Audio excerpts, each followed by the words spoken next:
Alright, hello physicists. Today we're going to revisit the ideas of electrical potential and electrical potential energy and try to get to the end of our topics in this unit so that on Wednesday we'll be able to review for Friday's test. So because we have a test on Friday, I encourage you to make sure that you understand what each one of these expressions means and how to use it. They might be a little bit different in the way that they're stated than you might wish that they were. So I would encourage you to take a look at that formula sheet before we take the test.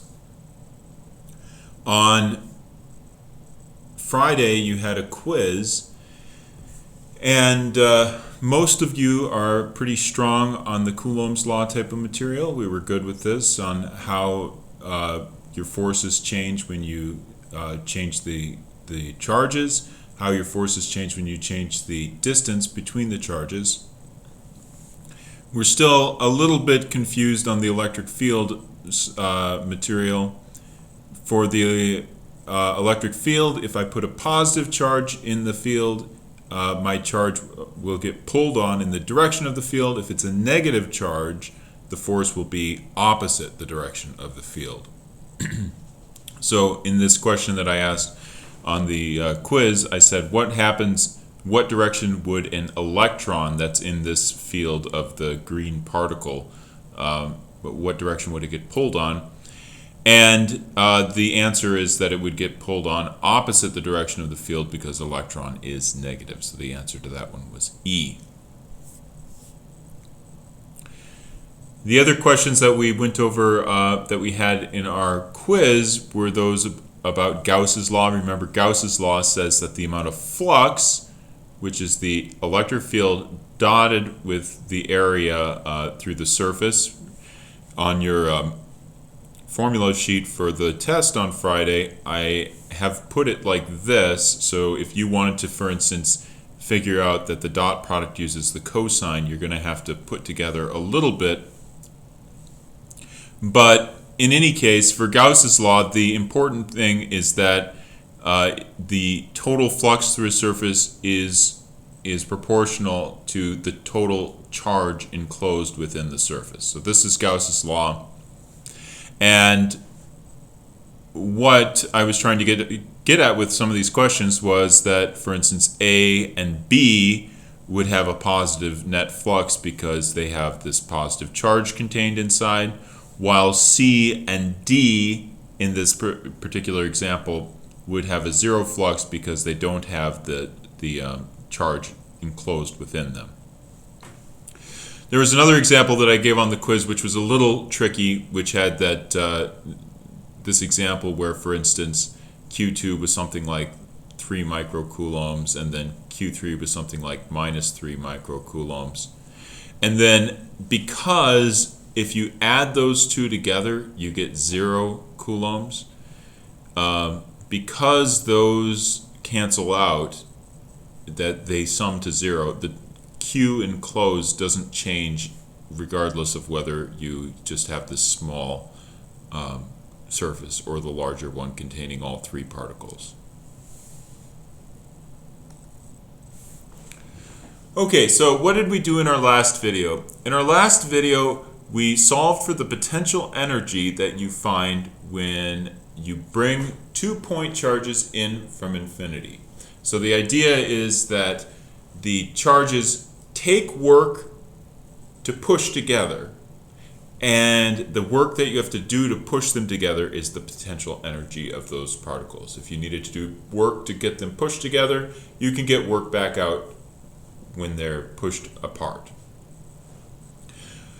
Now, something that might have occurred to you if you were thinking as we were going through that discussion is, which one of the particles has the energy?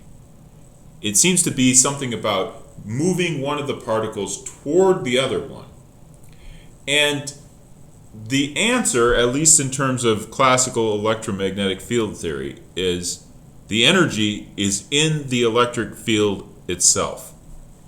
If you want to find the energy of an electromagnetic field, what you do is you take the square of the energy weighted by, in this case this would be epsilon naught, plus the magnetic field. We can forget about that for the moment. And you integrate it over space. Now you might wonder, well, why didn't we just start that way? Well, basically the problem is this. The electric field of a point charge looks like 1 over r squared. So if you integrate that 1 over r squared around the region where the point particle is, you'll get a bad result. You'll find that it's infinite. Okay, so really what we've found is the difference between two infinities. The difference between the infinite energy of the field here and there. Now, you might say, okay, is that real? Is there really infinite energy in the electromagnetic field? Well, I tend to think probably not. I think that it's sort of a relic of our math. And so you can kind of get around this by, I mean, for instance, in quantum theory, you don't use point charges, you use charges that are smeared out. But you don't really get around it all that well. And you end up having to do things like renormalization and all this. And this is kind of a deep problem. So the upshot of this discussion is that where is the energy? It's in the field. It's an energy that's about the shared configuration of charges. But it's harder to get to the final answer if you use the field, so it's appropriate for us to think about forces and work to get there. Okay, so here's an example where we could use this formula. The electric potential energy depends on the product of the charges and their distance. Notice that because we did an integral, the r here is not r squared, it's just r.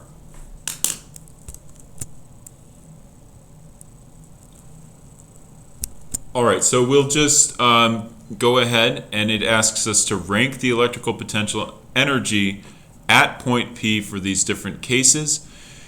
And so we assume that in each one of these cases there's some other charge just sitting here, Q, Q, Q, and Q.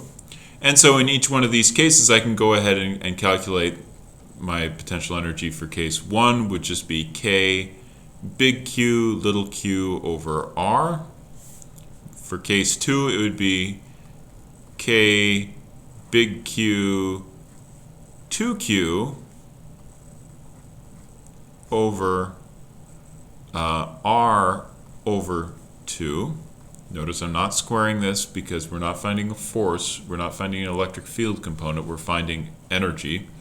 Okay, so this would be 4 KQ, oops, K big Q little q over R. Okay, here we would find U3 equals K big Q, little q would be 2Q over 2R. And so the 2 in the top and bottom cancel out. So this would just be, again, K Q Q over R. And then U4 would be K Q 4Q over 4R. And again, those cancel out to give us K Q Q over R. So you can see that U1, U3, U4 are the same, and U2 is bigger, so we'd end up with this. Alright, so that's all straightforward enough. Now, in our last video, the idea that was a little tricky to make sure that we understood was that of the electrical potential. And just like we had an electric field, we had something that was doing the pulling, which was the field, which had units of newtons per coulomb, and it was acting on this thing with units of coulombs, and that produced a force. Here we're talking about how much energy there is if we put a particle into this potential. And so this potential has units of joules per coulomb, which is the same as a volt. So there's coulombs. Now, this is confusing notation because you'll notice the variable is V and the unit is also V. So there's a lot, there will be times in this course when you'll write things like the voltage is equal to 3V. Now, what's confusing here is that this is the variable. This is the unit. Not the same. And it's just terrible notation because any math student who sees V equals 3V says, well, I know what V is, it must be 0. But unfortunately, it's just a real bad use of notation. Now, the way that we're going to find the electrical potential of a point charge is that we're going to imagine assembling a whole group of charges and then just taking one of them away. So for instance, if we just had 2 charges, for instance, we could go ahead and get away with just saying the V from, sorry, let me see if I can put this a little bit more clearly. V Q1 times V equals U. And this V is going to be the potential from the second object. On the same time, you could go ahead and say that Q1 times 1 over 4 pi epsilon naught times Q2 over R equals U. Okay, so I've just rewritten this equation right here and pulled out the Q1. Here I've just said whatever potential V2 the second charge is producing has to have that form.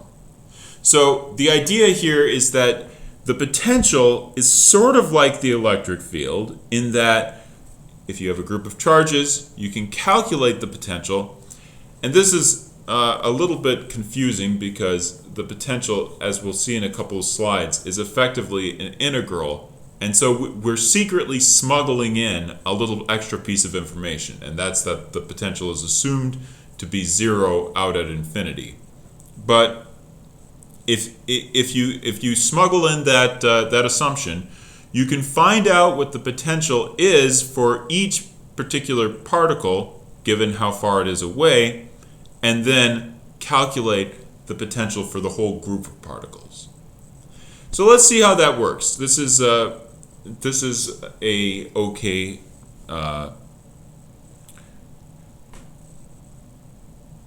exercise. This one I gave you for a homework problem.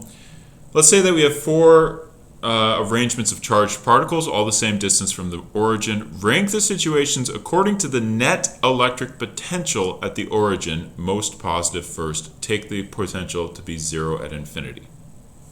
Okay, so that take the potential to be 0 at infinity is just saying you can use this form for the potential of each particle. Now remember, when we wrote out the electric field at the origin due to a bunch of particles that were surrounding it, we would have to draw in the electric field components and then add them like vectors. The reason that we like electric potential is that you don't have to do that. You can just add the contributions from each particle independently. So like here, if the distance is r, for the potential at the origin right here, for A, you just get VA equals 1 over 4 pi epsilon naught times 2Q over R. So there's the contribution of this guy. And then you'd have a minus 9Q there, so I would have to use the sign on the top. So minus 1 over 4 pi epsilon naught times 9Q over R. Okay, so that would be the potential for this this case. All right. So overall, you'd have plus 2 minus 9. Your VA would be minus 7Q over 4 pi epsilon naught times R. Okay, by the same token, you could go ahead and find that this would be 3 plus 2 would be minus 5Q over 4 pi epsilon naught R. And so what am I doing? I just have one term for each of these. Minus 3Q over R times 1 over 4 pi epsilon naught plus minus 2Q over R, because I'm finding the potential right there. And so doing that turns out to be pretty straightforward. This one would also be minus 2, minus 2, minus Q, minus 2Q, 1, 2, 3, 4, 5, 6, 7. Minus 7Q over 4 pi epsilon naught R. 1, 2, 1, 2, 3, 4. So minus 2 plus 2 minus 7 minus 7Q over 4 pi epsilon naught R.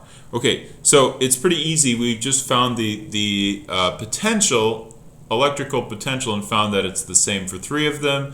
Slightly higher for one of them. Remember, it's less negative, and we do have to consider that. We're not just looking for magnitude. But the thing to be clear about here is that we don't have the sort of cancellation that we had when we were thinking about electric fields. Like if we were finding the electric field components, we would have crossed out these two. But we don't do that when we have a potential. We have to consider all of our particles.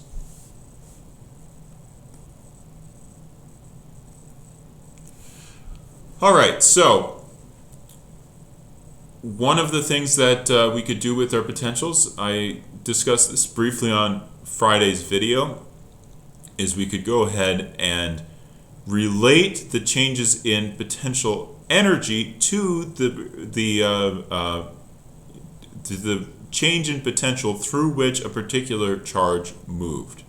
And the reason that we could do that is because the charge that moves through the potential has forces acting on it, and those forces do work. And because of that, because we also know that our force equals E times, or our Q times E, we can infer from this sort of a relationship what the relationship of the potential to the electric field is. And it turns out the electric field is just the directional derivative of the potential. So I went over these examples in our last video, but just to recap them quickly if you didn't watch that one.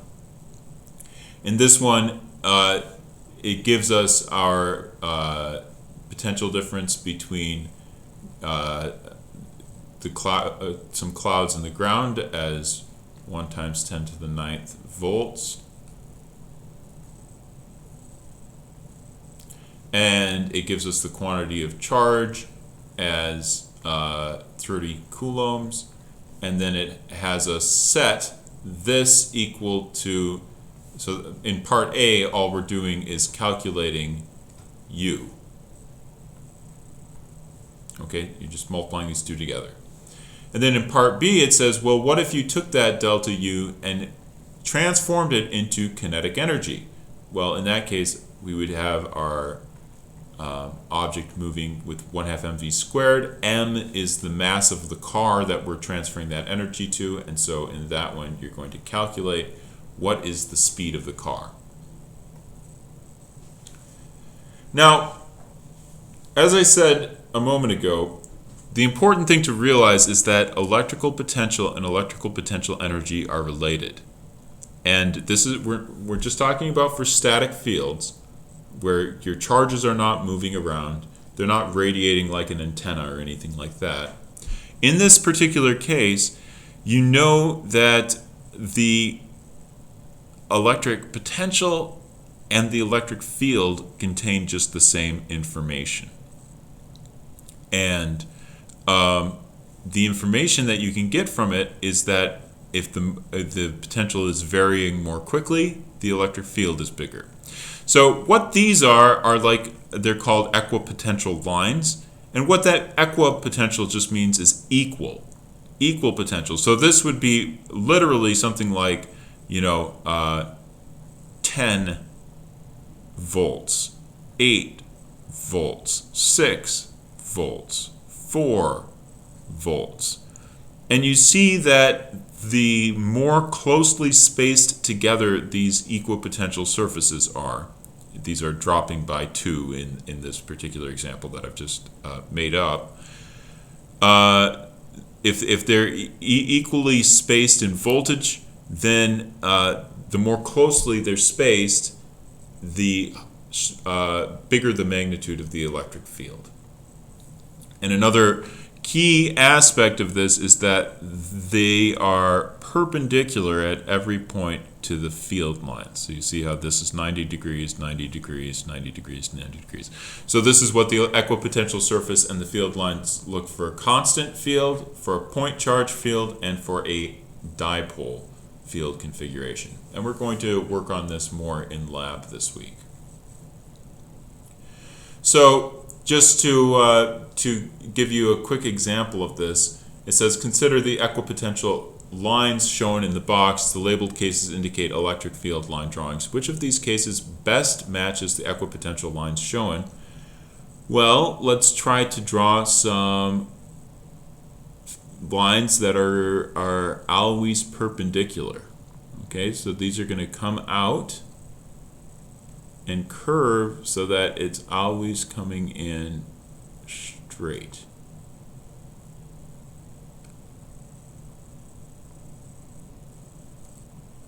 All right, so not so easy to do.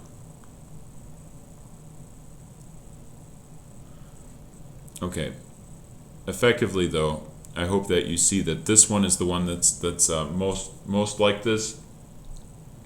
In any case, the idea here is that one of these charges, it's sort of like a dipole configuration, except one of the charges is larger than the other one, and so the field is more skewed outward, and this one of the charges will have a stronger long-range effect on the field. Okay, now electric field is like a contour map, or the electric potential is like a contour map of the electric field. The electric field points from higher potential to lower potential, and it's basically in the direction of steepest descent. So if we're this derivative, partial derivative notation might throw you a little bit, but let's go ahead and write it not in partial derivatives. We'll write it like this: minus delta v over delta x. So that would give us our ex, or in this case, maybe let's do ey.